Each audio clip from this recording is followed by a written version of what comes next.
Welcome into this week's edition of the Co-Lin Coaches Show, and joining me first is our head baseball coach, Adam Chambly. Coach, thanks for joining me. Yeah, thank y'all for having me. And Coach, obviously a little bit of a weird week. You were supposed to play 6 games. You only played 5. We'll talk about why we only played 5 in a little bit, briefly discuss it. But a week where you won 2 out of those 5, and really in all 5 games, your team gave themselves chances and just came up short on some of those. We'll go back and we'll talk about the very first one all the way back. You played the Eagles of Hines back this past Wednesday. You dropped that one 7-5, a game where you had to come back because they scored 6 runs in the first 2 innings. But your thoughts on that one overall? Yeah, like you said, they jumped out ahead pretty quick, and we did battle back and made it a closer game. But we kind of gotta get off to a better start and not be down out of the gate so quick. But we battled back. Their starter did a good job. He breaking ball was working for him really well, and we had a tough time laying off of it. I know he punched out a good bit, but I thought the battling back was great to see. But you just can't get down, especially in a 7-inning game. Can't get down that quickly by that much.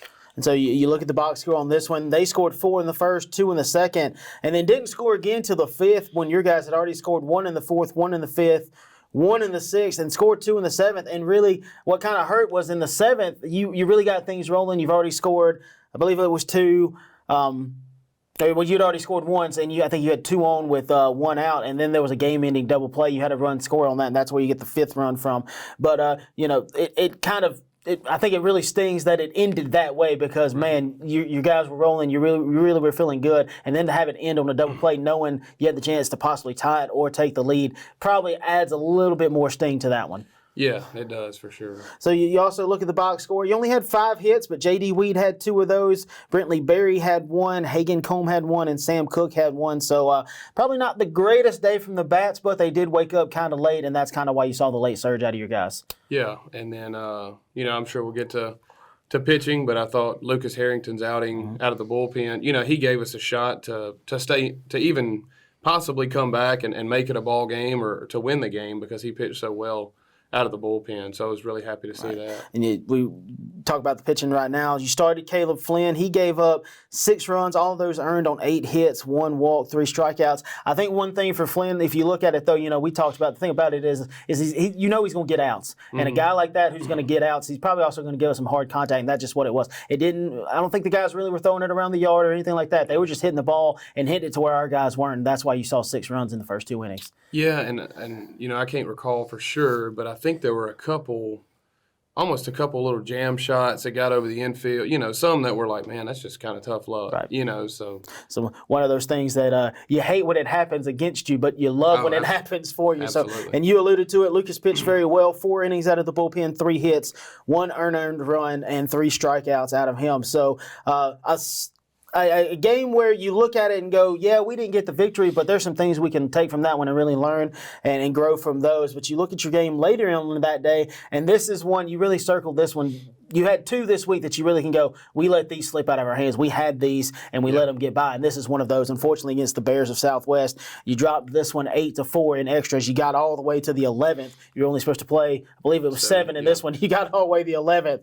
So that can tell you just how good the pitching was for most of the outing or the game. But your thoughts on that one overall?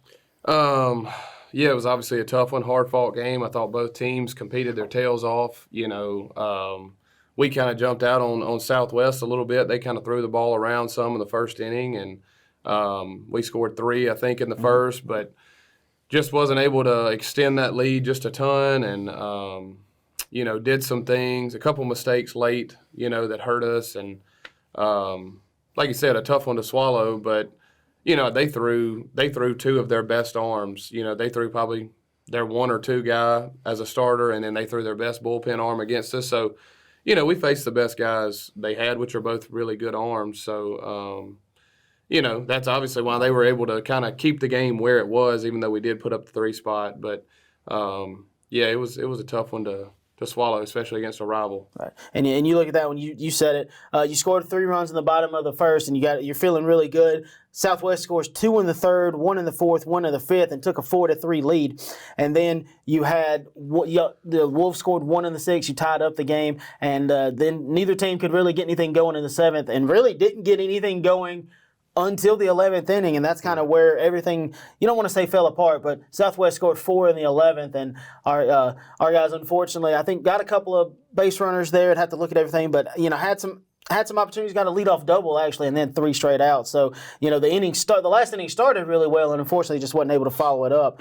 But you look at the box score, a game where you had 10 hits.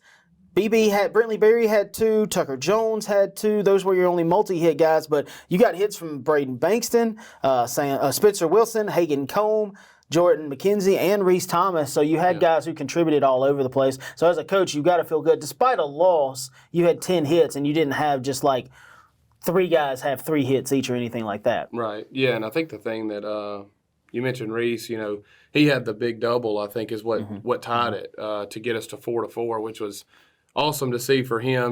Probably definitely the biggest hit for him as a college baseball player now. So I was really proud of him in that game, delivering there, and he almost made a really, really good play in the outfield. He crashes into the right field wall wide open and catches the ball, runs into the wall, and the ball just falls out. But that just stood out. I thought he played really hard that day and, delivered for us. And then, late in that game, I think in the bottom of the 10th, I think is when we had a chance to absolutely go and win the game and walk it off. And we have a runner at first, and we have sack bunt on, and we pop up the bunt, and our base runner is almost standing at second base, and, things that we go over and talk about, and we do complete opposite of what we have been taught to do. And those things are frustrating because we kind of shot ourselves in the foot in a situation where we should at least be able to get the bunt down and have a runner at second base and have 2 shots to get him in to win a baseball game. And then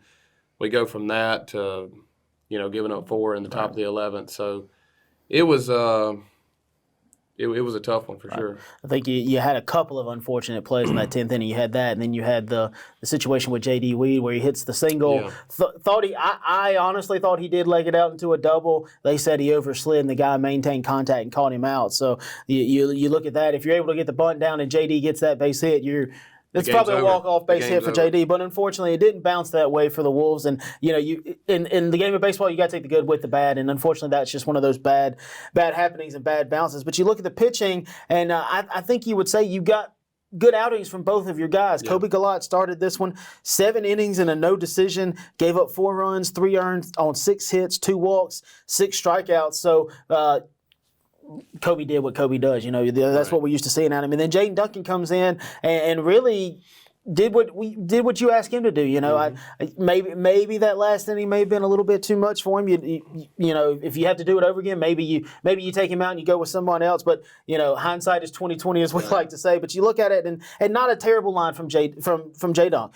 4 innings pitched, 5 hits, 4 runs, 2 of those earned, 1 walk, 1 strikeout. So solid outings from both your pitchers in this one.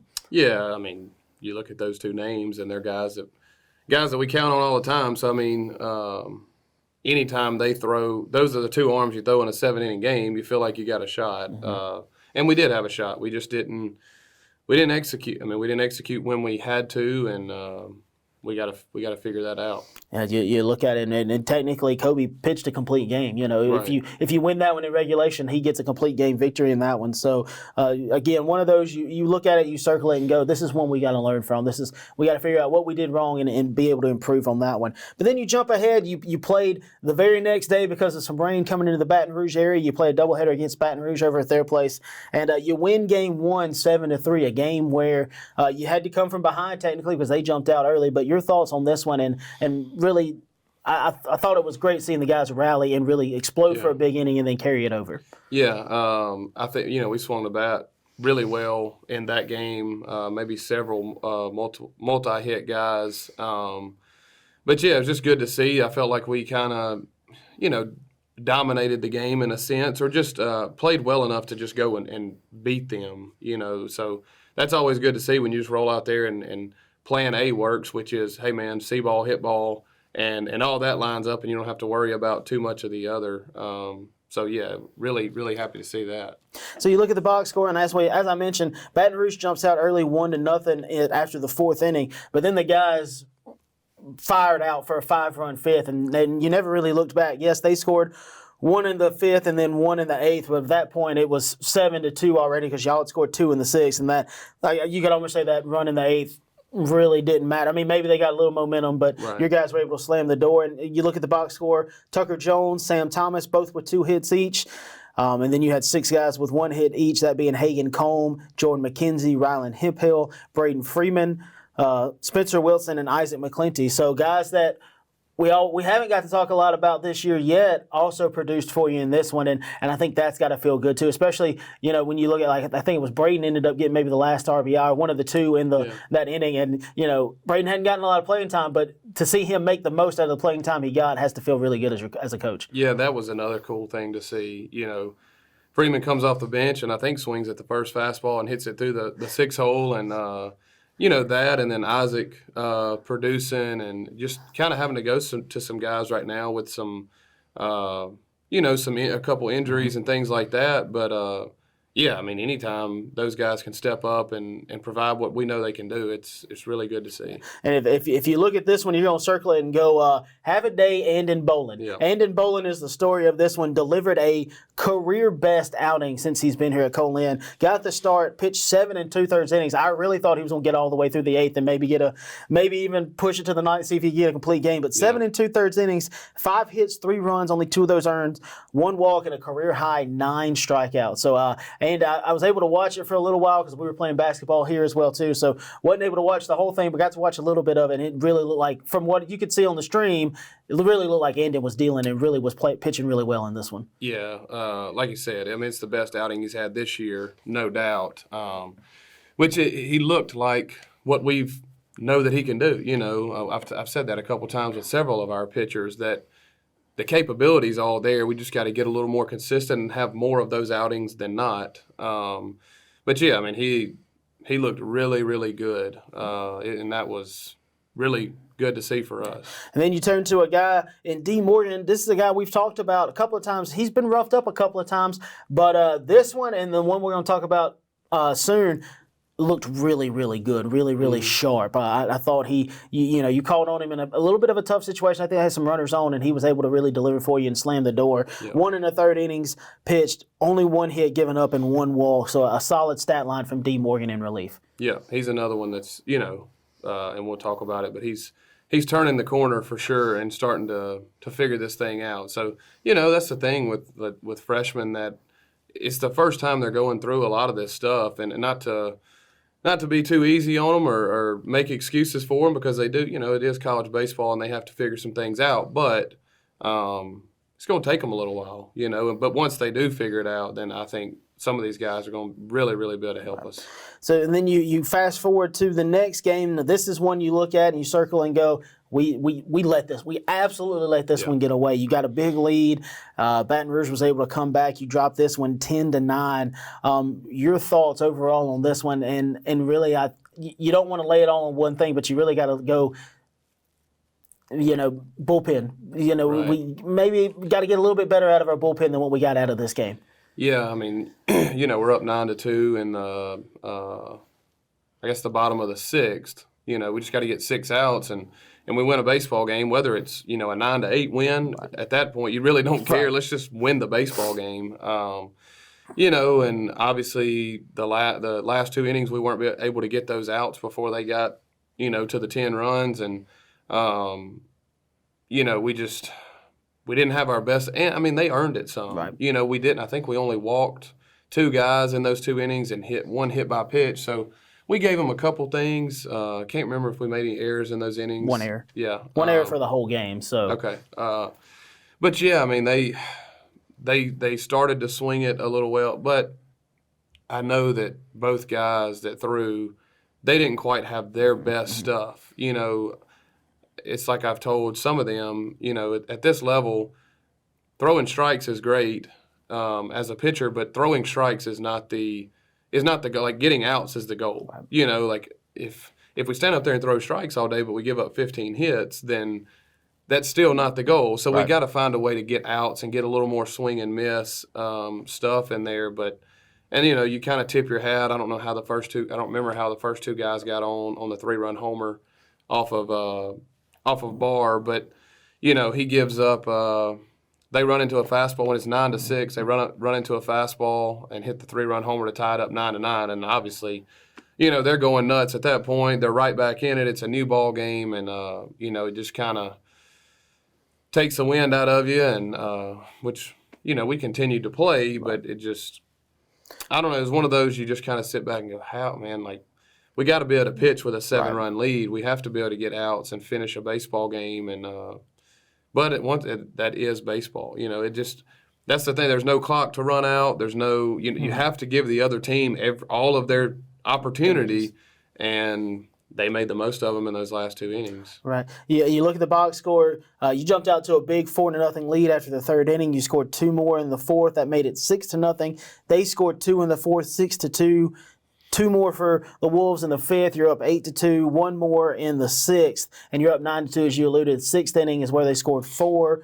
7th inning is where they scored the 3 on the 3-run home run after a single pop-out single, and then you had the 3-run home run, and then they were able to walk it off in the 8th because this one was only scheduled for 7, so you win extras, and they were able to get the walk-off there in the 8th. But you look at the box score as well, too. You had 13 hits in this one, and you had several guys in this one that had multi-hit games, led by Tucker Jones. He was 3 for 5. Brentley Berry was 2 for 4. Hagan Combe was 2 for 5. J. Mack and Isaac McClinty both 2 for 4. And then you had Sam Cook and Sam Thomas both with a hit each. So anytime you get 13 hits, and it's, again, spread up and down the lineup, I think the only 2 who didn't get a hit in this one were J.D. Weed and Reese Thomas. And both of them, I think, solid at-bats throughout the whole game, too. Just contact right at folks, unfortunately.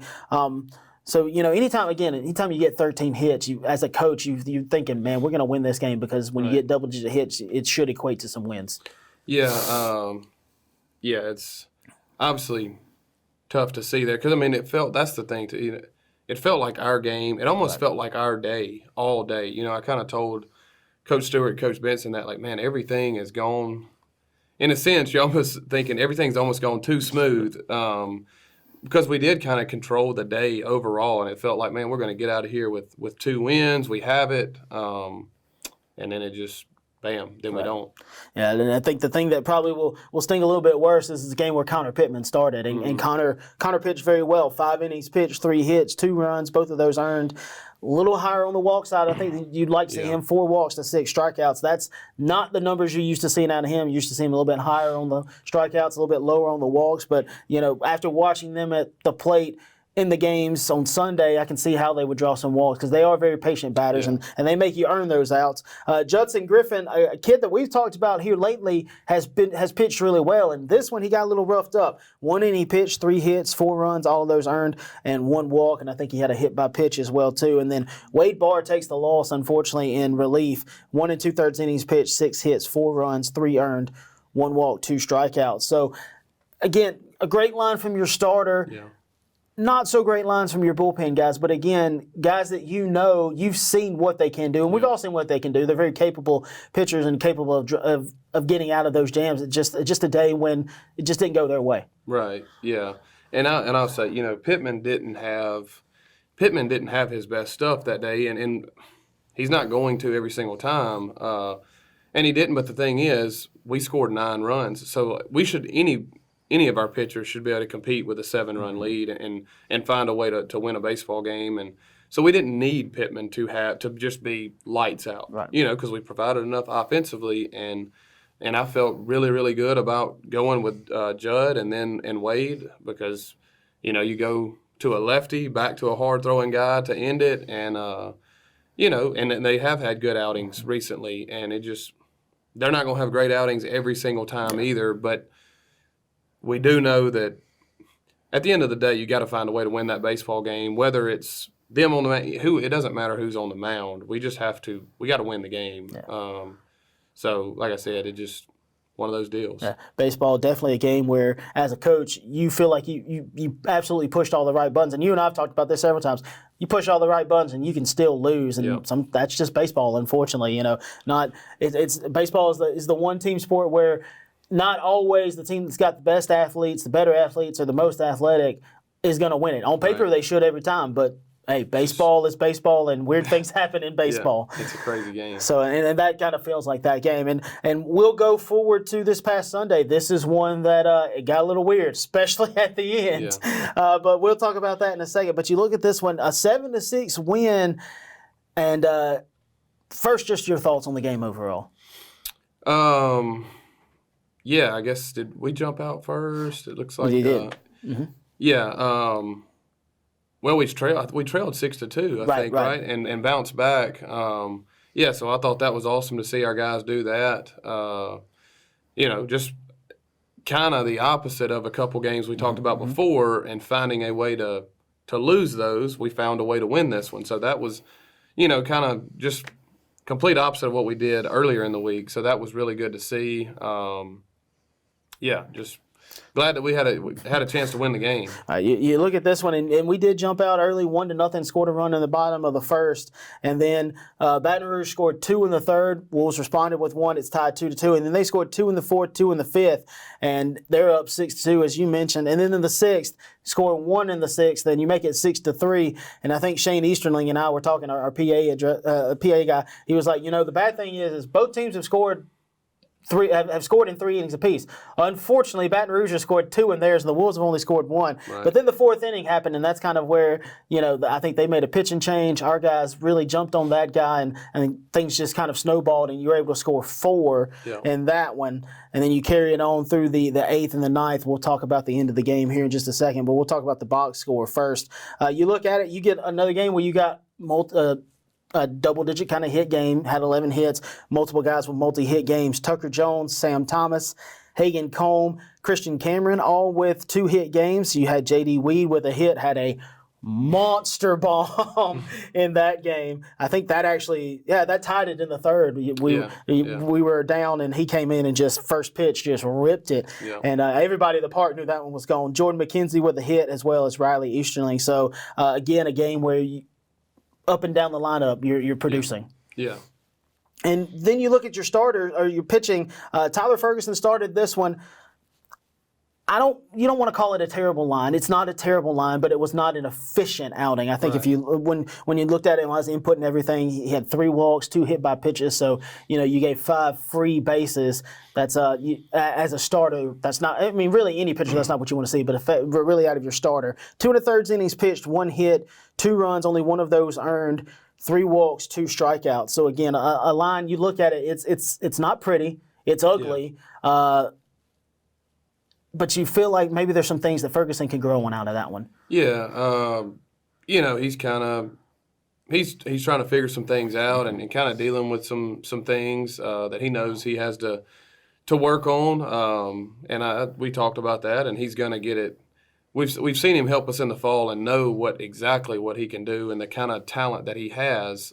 We've got to get it figured out, and he will. He's as frustrated about it as anybody because he's a competitor, he wants to do well, and he works hard.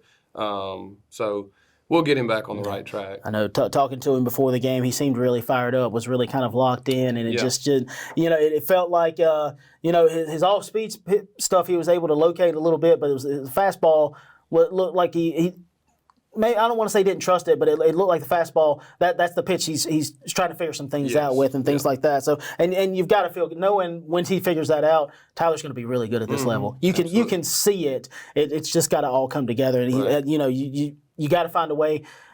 As a coach, I think you got to find a way to be able to encourage the kid and be like, hey, your stuff's good. Just trust it and trust your defense behind you. If you give up the hard contact, we're going to find a way to get the outs. Right. And that really happened a lot yesterday, especially for D.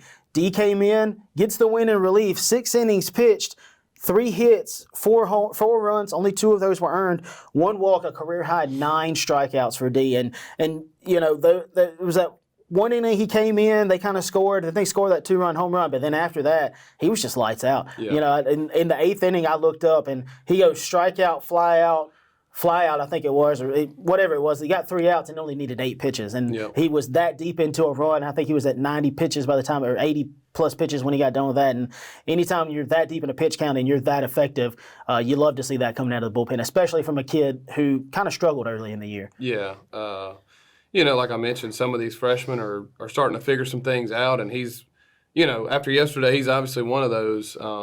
Pitched really, really well. The slider was working, which is a really good pitch for him. And he's always going to go out there and compete. I mean, he's kind of a high energy guy, and he was jacked up, and he best outing he's had for sure. And I know he's excited about it, and we're excited to see it because he's a guy that we're going to need him for sure. So I was really happy to see it. I think talking to you and Coach Stewart after the game, I said, that's something you can work with going forward. Oh, no doubt. You keep getting those kind of results. You definitely feel good about it. And then, of course, Kobe Gallat comes in. He gets a save, only pitched 2/3 of an inning, gave up 2 hits, 1 strikeout. The last hit, we'll go ahead and talk about it. The game ended in controversy because of this last hit. You had a kid, Baton Rouge, first and second, runners there, 2 outs. Kid hits a single. I get why the Baton Rouge coach sent him because it's the tying run, but it bounced way in front of JD. JD comes up firing. You get a play at the plate, and then tensions kind of got a little high. Yeah. And unfortunately, both teams got a little heated. We want to make sure we tell people no punches were thrown. Right, there was no, right. maybe a little pushing and shoving, just a couple of players. But unfortunately, because of that, the second game wasn't played. So that's why we only played 1 yesterday, and why you only have the 1 game, and the team will go now 9-10-1. Yeah. It kind of stinks that you didn't get to play that second game because it really felt like once you had that momentum, it kind of felt like the guys were going to be able to go out there and win game 2 and get back to 500. Yeah. Your thoughts on kind of the end of the game. It was kind of a weird situation because both teams were coming out of the dugouts anyway because it was the last play of the game, and then like I said, tensions just got a little high. Yeah. It was an intense play. It's an intense situation. I mean, it's basically a walk-off play, but just on the defensive side, so like it's bang, bang, play at the plate, and bam, game's over because of that play. And JD made a great throw, and Spencer did a great job hanging in there. The game was not it wasn't like it was super chippy back and forth. There was a couple things throughout the game that, umpires kind of had to say something about. But to me, it was more so I think even if there was zero chippiness earlier in the game, I think something still happens with that because the guy came sliding in hard, which I do not fault him for sliding in hard. It's a bang bang play, and he's competing. Our catcher's competing. It's an intense situation, and Spencer was fired up and got a little emotional, and they obviously did not appreciate it. And then obviously they kind of came at us a little bit, but it wasn't a huge deal, like you said. No punches thrown, and but it's baseball, and these guys are competing, and it's a bang bang play, and I think it's just good, clean, hard baseball is what I think. Yeah, a little bit of a unfortunate sour ending to yesterday because you're feeling really high coming off that win, and then that happens, and then it's kind of like once it all happened and we were all talking, it's like, oh, we may not get to play our second game today because of all this. So just a little bit of a sour note to kind of end on, unfortunately. But the good news is we still got more baseball to play this season.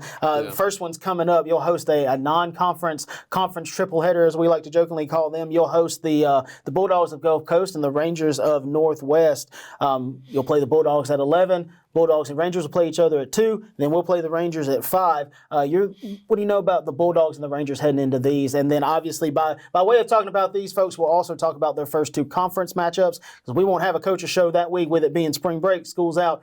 We don't do shoots that week. So it'll be a couple weeks before we get to see you. But what do you know about the Bulldogs and Rangers heading into this one? Both programs that are usually pretty talented. I do know, I've heard at least that Gulf Coast is pretty talented and it has some players and looks the part. And I think somebody jokingly said that they kind of look like a football team. So I guess there's some big guys over there. But both programs that have been successful in the past and usually have, very good programs. So I expect them to be talented. I haven't looked into who they've played too much and schedules and things like that. But I do expect both teams to just be extremely quality, opponents.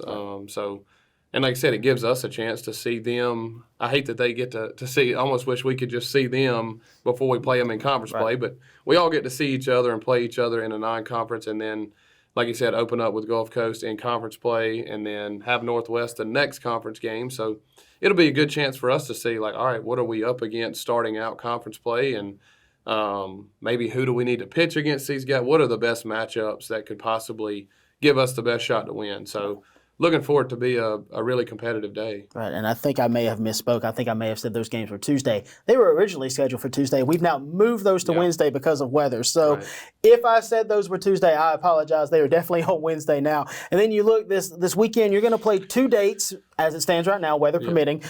We always need to start adding that for our spring sports because Mother Nature doesn't always want to cooperate. You're going to play Kankakee. You're going to play 2 9-inning games. You're going to play 1 on Friday, 1 on Saturday. What do you know about that bunch coming in? I know they're going to come off, I believe you said they're going to play East Central the day before on that Thursday. So maybe a little bit of a rough outing for them with the Warriors off to a very hot start. But what do you know about that bunch coming into Friday and Saturday? Yeah, they're going to play East Central. I think they were supposed to play Meridian as well. They're coming down and, playing several Mississippi schools. They're from Illinois. But they'll play East Central Thursday. I think they had to cancel the Meridian game for some reason. But anyway, they'll play East Central and then play us twice. Only thing I really know, I've never played against them. I know they won a national championship in 2017. Actually, good friend and assistant coach at East Central was on that national championship team, so that's another reason they're coming down and the connection there. But they'll be a solid. Any program, in my opinion, that has won a national championship, there's a standard there, and they've done something right, and they're going to have talented players, and so I think they will be another good test for us for sure. Kankakee had a team, I believe we played them 2 years ago, which would have been my first year here at Co-Lin, but did not play them last year. So a team that does, as you mentioned, makes regularly trips down here. I think just about every year, and they try to play as many teams as they can, being up north, and it being frozen and ice and snow and all those kind of things. They try to get out so they can get a little more playing time and those kind of things. So again, lots of good things happening for the Wolves. Again, they go 2-3 over a 5-game span, and again, as we stated, really had chances to win all 5 of those, but a lot of good things coming up here for the Wolves as well, too. They'll host that non-conference triple header against Gulf Coast. Well, they'll play Gulf Coast at 11. Gulf Coast and Northwest will play at 2, and then the Wolves and Northwest Rangers will play at 5. And then on Friday and Saturday, they'll host Kankakee. Stick with us through the break. Coming up, we'll talk about softball and basketball and let you know how they've done in their previous games and what they've got coming up.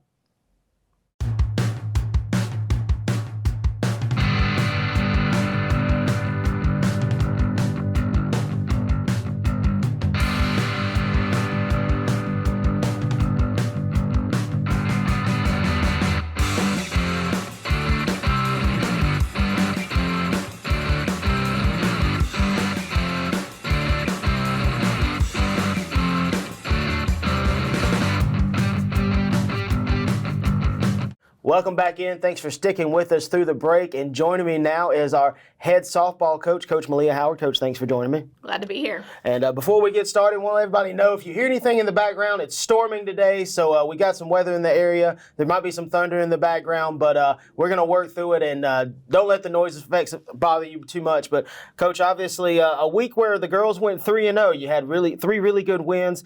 You started it off with a doubleheader sweep over at Dillard. Your thoughts on those 2 games? Anytime we can go on the road and get a sweep, it's good. Again, I like to see that our girls can get off the bus ready to play, and playing on turf again. So we're changing the environments. We're playing on the road. We're playing at home. So it's getting to see them in all climates and all. And I'll be honest with you, it was kind of a cold, nasty day that day at Dillard. But, and Dillard's a university, so it was good to be able to go there and play them. They had some pretty good players, and they had a really good pitcher in game 1. But I thought our girls did well, and we adjusted, and we had some girls pick up where some of the other ones who normally produce and provide did not, so that was good to see. And you look at the box score from the first one. That's an excuse me. That's an 8-0 win. 2-0 after the first. 5-0 after the second, where you scored 3, and then 8-0 after the third. You added 3 right there. And you look at it, 8 runs on 10 hits. It's about where you want to be when you've got those kind of things. And again, we talked about it with Coach Chambly, but in softball, anytime you're getting double-digit hits, you've got to feel good about your chances of winning that game. Yes. Like I said, we had a couple girls that normally produce for us, with multiple hit games and RBIs that didn't that day. So it was good to have some other ones pick up their backs whenever they were down a little bit. But yeah, we like to hit. We've said that since we've started this show. We like to swing it, and that's what I expect our girls to do. You look at the box score. 10 hits, Madison Moak, Zykeria Cole, Leah Phillips, all 2 hits apiece. Kenley Mulder, Bailey Goodson, Sarah Grace Smith, Carson Huey, all 1 hit apiece. So nearly everybody in the lineup got a hit out of that one for you.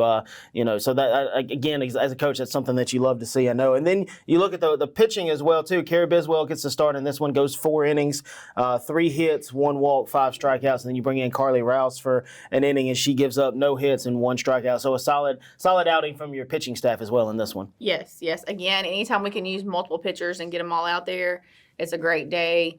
And, Kara's just a very good starter for us. She kind of sets the tempo. And then Carly Rouse came in and shut it down, and I was glad to see that. And so you look at game 2. This one you only had 8 hits, but you still scored 9 runs and just 1 error. You look at the box score: Madison Moak, A.G. Richardson, Zai Cole, Lainey Wagaspat, Carson Huey, Madison Bruner, all with Maddie Bruner, all with 2 hits or 1 hit apiece, and then Bailey Goodson had 2 hits. So again, another game where you just kind of sprayed the hits all across the lineup. Yes, and it's good to see that depth throughout the lineup as well.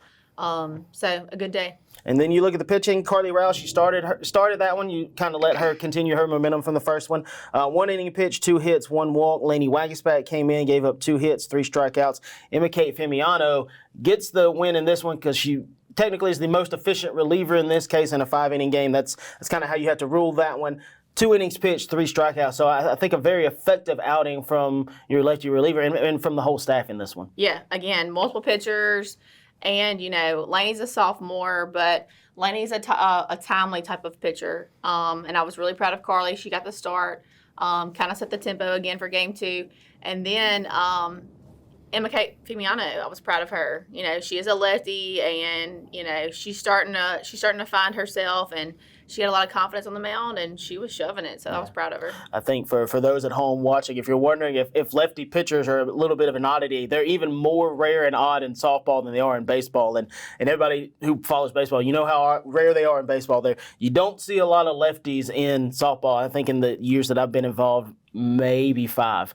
If that. So it's nice to see pitching from the left side, and it's nice to have it as a coach because it's something that a lot of other teams don't see, and it's a weapon that you can use. Right. So you look ahead to this past Monday. You hosted Shelton State. You only got 1 game in because game 2 got caught by the rain. But you look at this one, a come-from-behind win from the Lady Wolves, 4-3. Hero of the game's got to be Zykeria Cole because she scored all 4 runs. But your thoughts on this one against the team was able to pull this one out against a very good opponent in Shelton State. Yeah, I would say Shelton State was probably the second best opponent we've played this year outside of Parkland.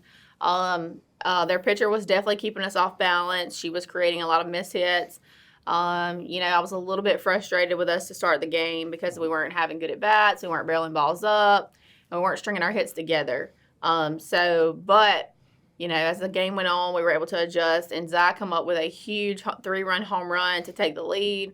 And then they come back and tie the game. We have to go extras, But again, it was funny because, in the bottom of the 8th, Zy's up to bat. And, Zy doesn't have, the most confidence in herself bunting. And I was like, you want to bunt or you want to hit? She said, I want to hit. I said, all right, that's what I figured. And so, she hits a walk-off double to score Kenley Ainsworth. So that was huge for her. She had a heck of a day. So you look at it, it was 1-0 after the first again. That early error kind of came back, bit the ladies in the backside a little bit. And then it's 2-0 after the 5th where they added another run. And then, as you mentioned, Zy Cole comes up and There was no doubt about it. As soon as she swung and No made doubt. contact, I think everybody in the stadium just erupted. It landed well into the left field area, right next to the bullpen, deep there. And then, of course, they take advantage of a couple little hits there in the seventh, as you mentioned, tied up. And then we went into the international tiebreaker, ITB agreed upon because of the weather. They got that runner on second, pushed her to third, but wasn't able to score. Fortunately, probably could have scored had there not been we talked about it, probably a base running error on their part because running from Great third. catch by Carson. A great catch by Carson and a base running error. Great catch by Carson. She had to lay out full extension for it. The runner was off the bag and those things, so she had to go back, fortunately, for the Lady Wolves. And then you look at it again. We get a runner on second, and then, as you mentioned, Zai delivers with the double walk-off, and that's how you get there. So you look at the box score, just 7 hits for the ladies, but you did get 2 hits out of Zai Cole. Again, those being the 2 biggest hits of the day. Madison Moak, A.G. Richardson, Kinley Ainsworth, Sarah Gray Smith, and Carson Huey all with hits too. So again, another day where not a lot of hits, but all sprayed up and down the lineup again. Right. And, like I said, we started off kind of rocky, but we ended up getting the hits strung together when we needed them to. Like I said, when Zai comes up with that home run, I mean, you had Kinley Ainsworth and AG on base. So they had to get on base for us to score those 3 runs. So that was big. And then, it kind of, I hated how it was on the bottom of 7 for us to strand those runners. But you can't ask for, your 3-4 hole hitters to hit anything sharper than what they did in that moment. They just didn't fall. Yeah. 3-4 hole hitters hit both just lined missiles, and third baseman makes 2 great plays on there. So that's what forced the 8th. But then you look at your pitching, Kara Biswell really looked like Kara Biswell in this one. 8 innings pitched, 8 hits, 3 runs, only one of those earned, 2 walks, 4 strikeouts. They put some balls in play, and you kind of expect that from a team like that. Yeah. We talked about it beforehand. They were 7-13 coming into that one, but it was a very deceptive 7-13. Very deceptive, yes. Played a very tough schedule, played a lot of teams in this conference as well too. So, but I thought Kara looked very strong in the circle in this one. She did, and she's still trying to get back to where she was as of May last year. There's a few things that we've got to sharpen up and get better at, but she's a competitor and she's a fighter, and I know, she wants to go the distance. She's that type of pitcher that doesn't want to be pulled. She wants to get the job done, and I love that about her. So you look ahead to what you've got coming up. We'll talk about the next couple of weeks, kind of. We won't go into a lot of detail with the conference games. Again, softball team, baseball team, play those mirrored schedules, so they'll play the exact same 2 teams. We kind of talked about with baseball yesterday. You'll start with Gulf Coast, host Northwest on the week of spring break next week on Wednesday and Saturday. But before that, we got a game against the Stars of Lansing up here this upcoming Wednesday. What do you know about that group coming into this one? Well, Lansing always finds themselves at the national tournament. So, they're going to put a good product out there. They're going to give us a good game. Just like going back to that Shelton game, going extra innings, I would have loved to win it much easier, but those type of games are good for us going into conference to prepare us for the close games and when pressure's on and stuff like that. So I look for Lansing to come in and give us some pressure again, kind of like Shelton did. So I'm excited about that. Our girls need that. So last final home tune-up before you start the conference play, and then you'll take one last final road game out in non-conference. You'll go over and play Northwest Florida State. This is a team that last year we played them here, split with them. Felt like you might could have swept them, but when you got that split and you got the walk-off, you and I have talked several times, it kind of felt like that was a moment that really kind of galvanized the team, and that team last year realized, hey, we're capable of doing really great things. But what are you expecting out of the Lady Raiders going over there this year? Well, Northwest Florida's going to be able to swing it, and they're going to have good arms to put in the circle, good defense behind her. They're going to bunt, they're going to steal, they're going to hit and run, so they're going to put a lot of pressure on us. So that's going to be a good game to prepare us going into conference.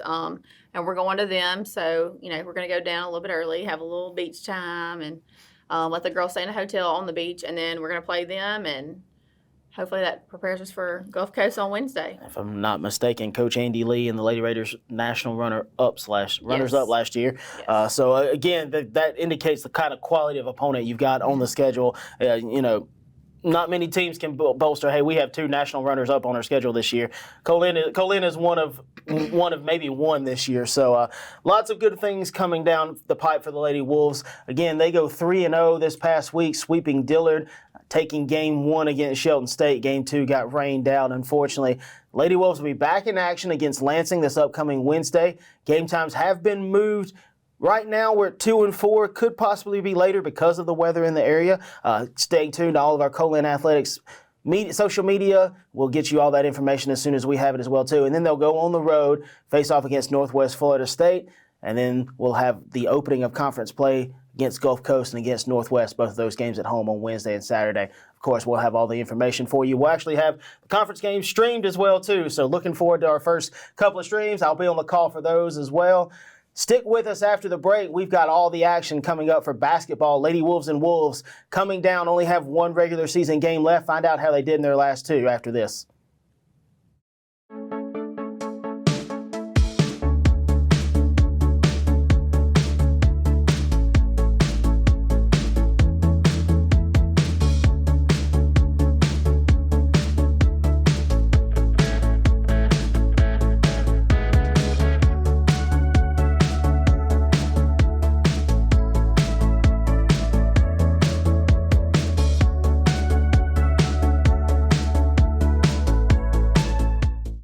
Welcome back in. Thanks for sticking with us through the break. And joining me now is our head women's basketball coach, Dr. Britta Stevens. Coach, thanks for joining me. Thank you.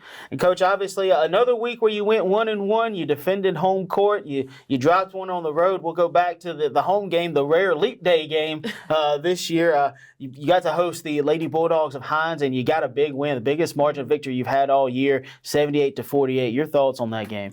Yeah, I didn't know it was Leap Day, but the Leap Day win was a really good one for our team. You know, we've been up and down all season, and we've won a lot of games, but every game that we've won, even the ones that I felt like should probably be, you know, a point differential, have been too close for comfort, I guess, in my opinion, and this one was not. This was one where we were able to play really well and hit on all cylinders. Everybody on our team got a chance to play. Everybody on our team scored, so that's always a good night when everyone gets to play, everyone gets to score. Everyone on the bench was super supportive, and that's just a fun night. And it came at a really nice time for us, right in the middle or toward the back end of conference play where the season is a gauntlet and we're all tired. And so we needed a good pick-me-up win, and that one was nice to get. And you look at this one, and as you mentioned, two things that kind of stand out.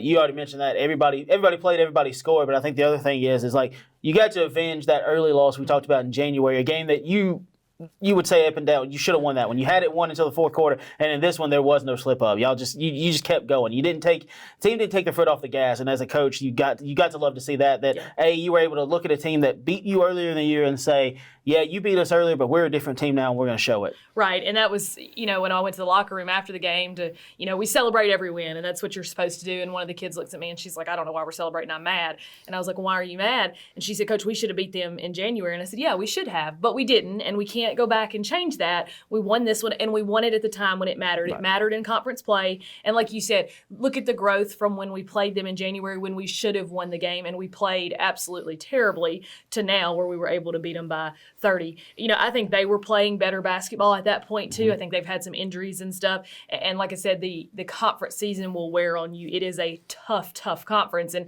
Hines has won 2 games in conference, but every one of their games have been very close. Even their losses have been close. And so when you don't see that success, I think it starts to wear on you as a team. And I think that's one reason we were able to beat them as handily as we did. And you look at the box score, it was 20-14 after the first quarter, my bad.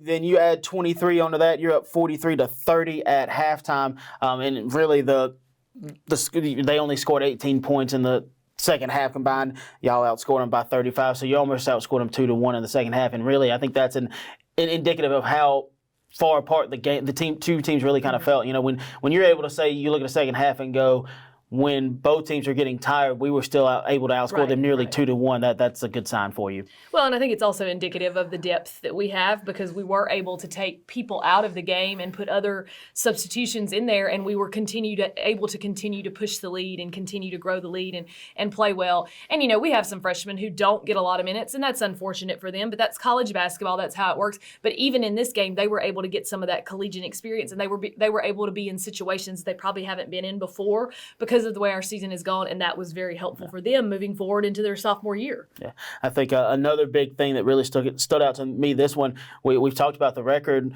all year and those kind of things, but with that win, you kind of secured yourself. You're either going to finish 500 or maybe a game above it or something like that. Either way, you weren't going to finish below 500. You knew that going into your last two. So, you know, being a first-year head coach, anytime you can finish at 500 or above, that's an amazing accomplishment. especially when like you said, got here a little bit late. Things didn't start the way you thought they were going to, but to be able to look back at the year and go, we did this, and really at the back half, the last 4 or 5 weeks of the year, you played really well at home. Right. There were a couple of road losses that were probably bad, but you look at it and you go, overall, it was a pretty good season for us. Yeah, I'm glad you keep up with the records, and you can tell me we're going to be 500 or better. I don't really look at that. I try to look at one game at a time. I keep up with conference standings a whole lot more than I keep up with the overall wins and loss total, and one game at a time. I try to do that. Conference records, I know. I can pretty much tell you where everybody is in conference. But yes, looking at that, knowing if you had told me going into the season that we were going to win 13 or 14 or possibly even 15 games, I would have been extremely happy with that, because we did. We got the job late. We still had to finish a roster. We weren't sure what we had coming in, and we worked so hard to get them to where they were. And this group has just progressively continued to get better and better and better. They have embraced coaching, the practices. Again, I don't know. I think it would be very hard to go in with a team who is not very successful, like a Hines or like a East Mississippi, who've won 1 or 2 conference games, and to keep them motivated. I tip my hat to those coaches, especially Hines' coach, because they were motivated until, we kind of jumped out on them and everything. And I think that would be very difficult. In this group, it has not been. Practices, even yesterday, we know that we have to win tomorrow night to even stand a chance of getting in, and practice was good, and we were motivated, and we were excited. And so that has made this season, we've been up and down. That's part of it, and that's part of it. Even good teams are up and down. But the fact that we've had good competitive practices and we've been focused every day going into the games, that makes me very, very happy. So you look at the box score, and Cookie Wilkinson led, I think, all scores. Yeah, all scores she had 24 points, just a really big game from Cookie. It felt like every time you needed a shot just to keep growing the lead, she was able to get it for you. LaShanti Payne had 12 and 6, and Sierra Myers had 10 and 6 as well, too. So three of your starters led the way, all in double digits. A great game from them. You also look at it, 7 points from Jamia Smith, 5 from Kirsten Haynes. And then you had a smattering. Everybody else scored at least 2. So again, like you said, just an all-around team effort out of this one. So one that you'll circle and go, yeah, it may be late, but this is one that we like. This is, we can take this and grow from it for sure.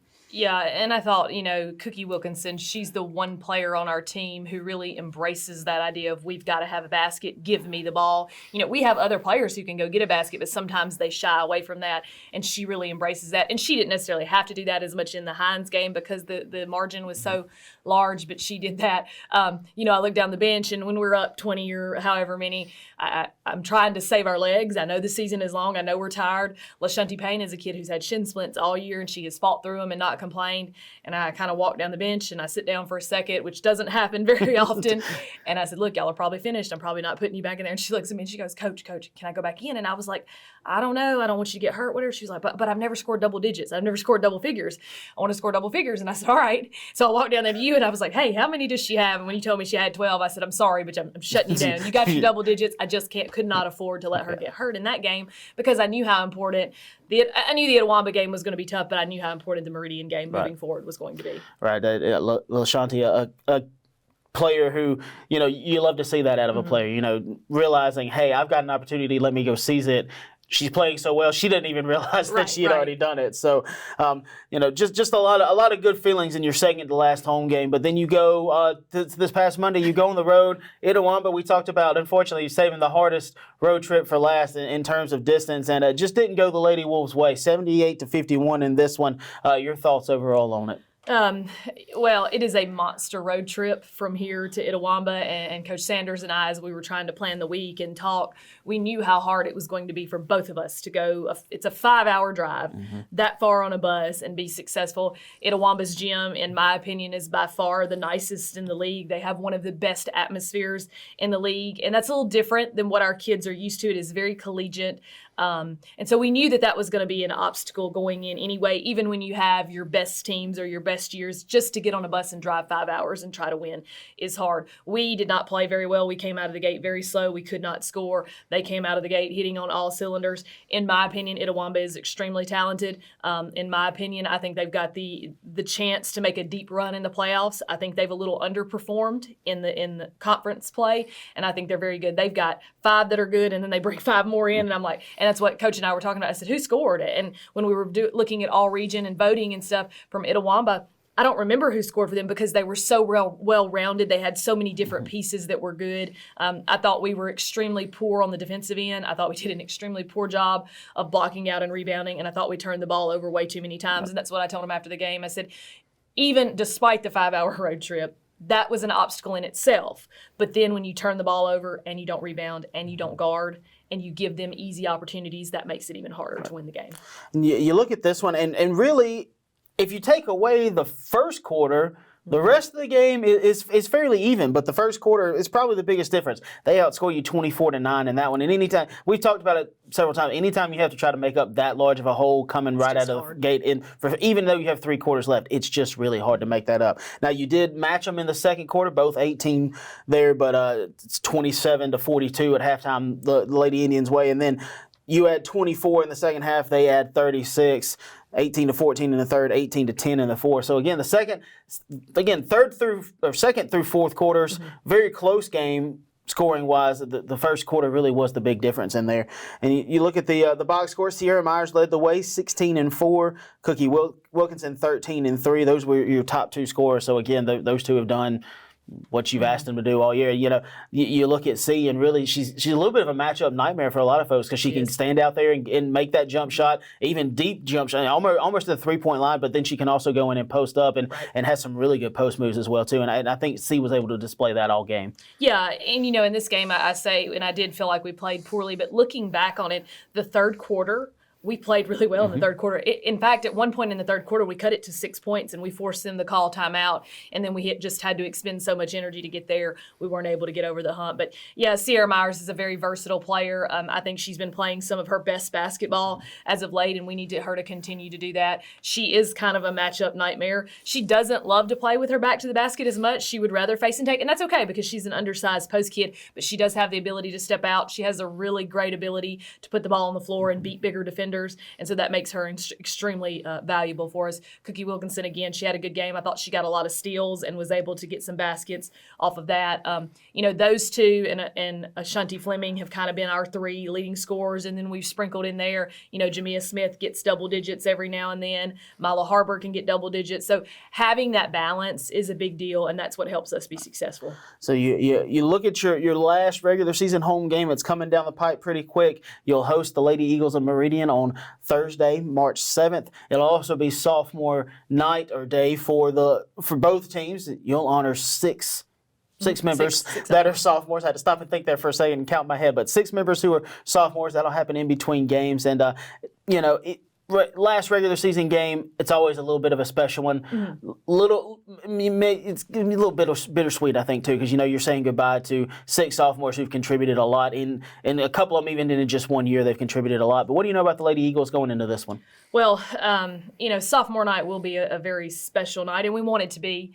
And that's what I said. I'm glad we've been good at home because hopefully, and I want to win this one for our sophomores. And we're going to do some special stuff. We're going to honor them in between the 2 games, and we're going to have some refreshments and stuff after the game for them and their parents. You know, Meridian is a good team. Meridian is actually maybe 2 games ahead of us in the league, but this game has a lot of playoff implications for both them and for us. We could finish in the 11-12 spot if we win it. We have to win it to stand a chance of getting into the playoffs. That's probably the biggest mountain and the biggest thing that I'm preaching to them is if we want to stand a chance to get in, we have to win it. But then we need to win it for our sophomores. We need to win it because it's the last home game. There are a lot of reasons that we need to win the game. Meridian has 1 player that averages 18 points a game, and the rest of them don't average in double figures. So that 1 player will be a very focal point for us defensively. They do play a lot of zone, and we don't always love that. But, you know, we're prepared. I feel like we're as prepared for the game as we can be. You know, we've been good at home, and I think we'll play with a confidence and a swagger, so to speak, because it is the last home game, because it is sophomore night. Those 6 sophomores, if you look back on the season, for the most part, those 6 have kind of been our anchor players.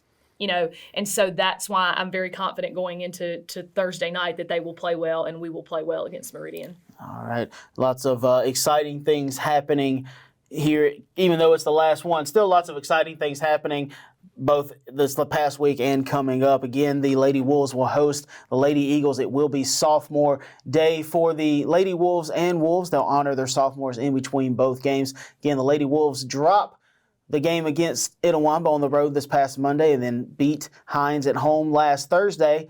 And then, again, that final game this upcoming Thursday, 5:30 tip-off at Mullen Gym. Coach, thanks for joining us as always. I'm Kevin Kaiser, Sports Information Coordinator here at Co-Lin. Stick with us through the break. Coming up, we'll talk men's basketball, let you know how they did in their last couple, and then we'll preview their final game against the Eagles of Meridian.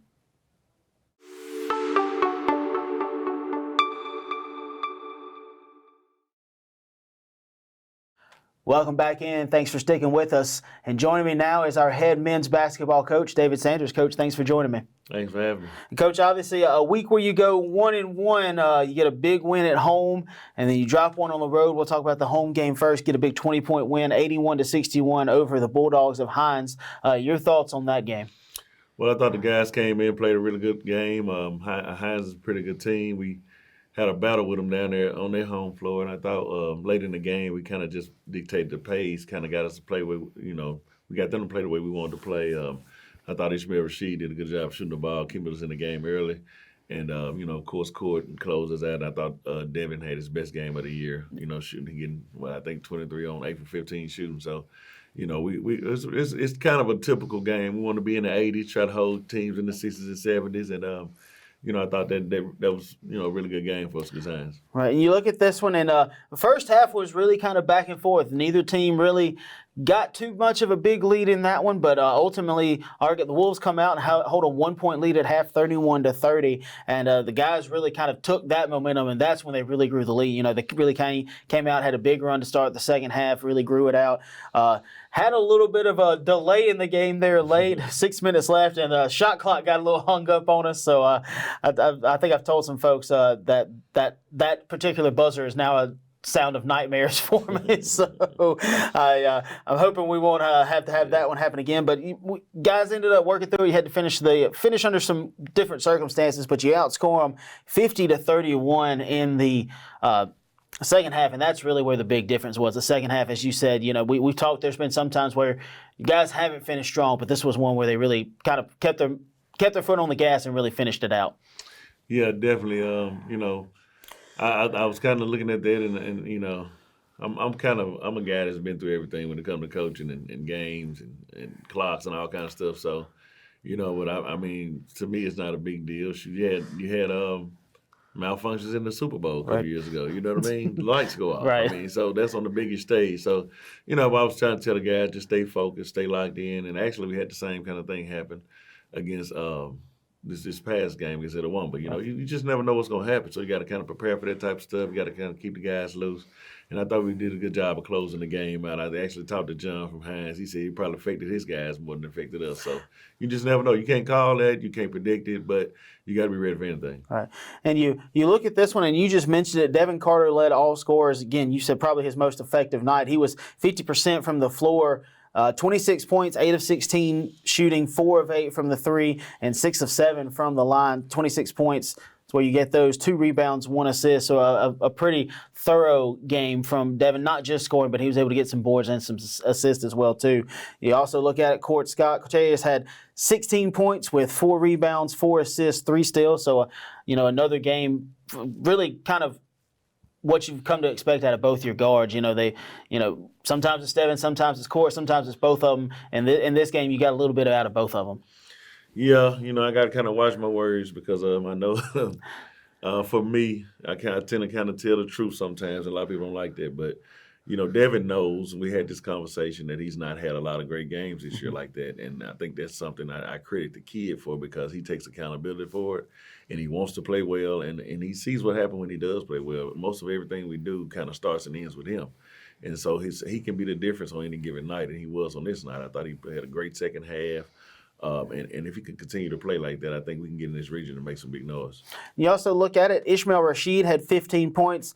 E-Man had 15 points as well, 8 rebounds. Both of them really had really great nights offensively and on the boards as well, too. One guy that stood out to me was Avon Johnson. Avon did not have a great shooting night in this one. You look at it, 2 of 6, 0 for 4 from the 3, and 1 for 1 from the line. Only had 5 points, but he also had 5 rebounds and 5 assists. Then to me, Avon really showed, like, on a night when he didn't have the best night shooting. He struggled to find a shot at times. He found other ways to affect the game. Had 5 really big rebounds and 5 big assists.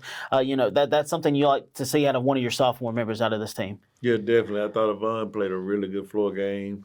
Kind of was a Draymond Green of the night for us. He did a little bit of everything. And that's what you do when you're not shooting the ball well. You don't continue to just jack them up, and you go find other things to do to keep yourself involved in the game. And I thought he did a great job of that. He's got hot shooting. E-Man was E-Man. He's normally really pretty steady for us. And, Court does what he does. He kind of closed the game out. So, you're just looking for really what you want as a coach, which is very rare. We talk about this all the time, is try to have all your guys hitting at the same time and clicking on all cylinders. And I think those are the teams that are able to win the championships, the ones that can get all the key guys playing well at one time. And that's one thing we have not really done this year a lot, but I think we can get it going here late. Right. So then you move forward to the game on the road over at Itawamba. Again, we talked about it, longest road trip of the year. You saved it for the last one. And this is another one of those where you look at it and go, we let this one slip through our fingers. You've had several of these here lately, especially down the stretch where, you've had a lead late and you just haven't been able to maintain it and those kind of things. But your thoughts on this one overall? Well, like I said, it's been pretty much it was a microcosm of our whole season when it comes to our conference losses. I think we got 6 conference losses, and 4 of those 6 we've led for the majority of those games. So, and you mentioned it, we got a bunch of freshmen, and I kind of, lose sight of that sometimes, and that's on me as a coach. But also, I know we got a really talented team, and I've seen freshmen do great things. Anthony Davis was a freshman. Mm-hmm. You know what I mean? Carmelo Anthony led Syracuse to a championship as a freshman. So, and I hold these guys to a high standard, and they hold me to one as well. So, when it doesn't go the way we want to, nobody's satisfied. I thought we went down there for a long road trip and really scrapped and fought, and kind of, put ourselves in position to win that game. But, Itawamba made a few more plays than we did, and it happens. But I feel like going through this whole league, Meridian's the last team we hadn't played everybody else, and I feel like there is not a team that we can't beat. It's not a team that we're scared to play on our floor or on their floor. We feel like we can go anywhere and beat anybody, and that's all you can ask for. I think last year we won the league, and Jones and Meridian finished somewhere, in the 7-8 range, and both of them played for the region championship. So this is the kind of league we're in. You got a lot of really good teams. Everybody's bunched in there together right now. And I feel like, looking back on the season, that we've played everybody really close, with the exception, I think, Pearl River. And, we just got to get in this region and give ourselves a chance, do the simple stuff, make free throws, hit open shots, block out and rebound. And I think we can play with anybody. Right. And you look at this one, and in the first half, guys were down pretty big. I think it was 13-point deficit at one point, but the guys battled back, erased all of that, and actually held a 3-point lead. You're up 40-37 at halftime. So you come out of halftime and you're feeling really good. I think you continue to stretch that lead out, but then with about 6 minutes to go, that's kind of when Itawamba started making the turnaround. I think they really played really well down the stretch, where the guys kind of played poorly down the stretch, and unfortunately that's where you get the 6-point deficit at. And you look at the box score, and your leading scorer in this one was Emmanuel James. E-Man led all scorers with 25 and 7. And then you look at Cortaria Scott, he had 23, 3 rebounds and 6 assists. So those two, again, Court and E-Man, 2 of your freshmen that we talk about, they did what they always do. They stepped up in a big situation and really propelled the team. And I think it was their play that kind of helped it be as close as it was throughout the whole game. Yeah, I think, those 2 guys have really been solid all year, and that's what you want. You don't want guys that you can count on. I was actually talking to a friend of mine the other day who was in the scout for NBA team, and he said they would rather have a guy shooting 40% from field averaging 10 points than a guy shooting 30% from field averaging 20. Right. You just want a consistent player, no matter what his numbers are, and I think both of those guys have been consistent all year doing what they do. It's funny to kind of see people go out there against Court because they all have the idea first that they can go out on one-on-one, and then by some point in the game, you see them face guard them and deny them the ball and double them off ball screen. So he's just been a great player for us this year, and I thought E-Man has just really been a rock-solid guy. Kind of remind me a lot of Dylan Canterville from last year, just a guy you can count on the rebound and you just go in there and make some tough plays. And then you also look, Devin had 14 points in this one. That's where the bulk of your scoring came. So we'll look ahead to the final home game. It's coming up this Thursday. You'll host, again, you mentioned it earlier, the Eagles of Meridian. It's the only team you haven't played yet. It's also going to be sophomore day. You got a couple of sophomores in Yvonne and Devin. We're going to honor in between the two games along with the 6 sophomores from the Lady Wolves. What do you know about the Eagles heading into this one? Well, I know they're a really good, real well-coached team. Coach Green was one of the first coaches off Mill Scholarship as a player. He's been doing it for a long time. And he, like I said, he was region champ last year. They're guard heavy. And they're just going to take on his personality. They're going to be very tough. They're going to come out and make plays for each other. And we got to do a really good job of trying to keep them in front. And you even mentioned our sophomores. I think the biggest thing for both of those guys that I like everybody to know, both of them are 3.5 plus students. So, great in the classroom. They handle the business, and I'm looking forward to seeing them go do great things on the next level.